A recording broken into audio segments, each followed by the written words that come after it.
Hi, Diane Grant with GoodBusinessIdeasDaily.com, here with the third in a series of frequently asked questions.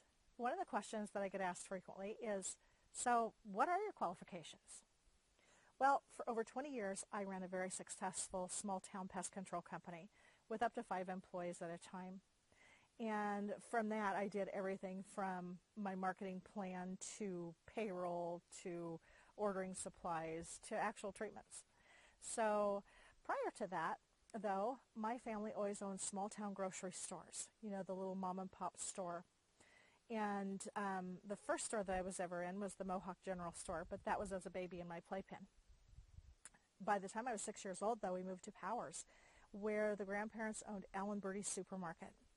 And that's where I learned how to keep stock to the front of the shelves and artful displays of produce and other things in the store, dry goods at the time they called dry goods, like the underwear and the socks, etc. My grandpa and my dad were the butchers in the store, and I can remember the meat trays and how well they displayed the meat trays.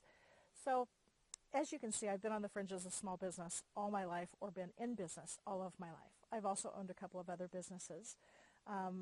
One is creating service forms for other service businesses. The other one was like a welcome wagon. So I've been in and around business all of my life. But the reason that I'm doing this now, and the reason I'm doing this video, is because I want to help other small business owners, particularly the brick and mortar businesses, be able to get their business and their advertising online. So many of us get stuck in newspaper, radio, TV, and I admit that I was also with my pest control company. But then I learned a whole new world and how much diversification there actually is just in the internet advertising space alone.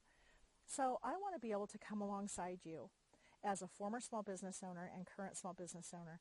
I want to come along beside you and help you to learn some of these ways of advertising where it doesn't cost you an arm and a leg to do, because it really should not. And it's really not that hard to do.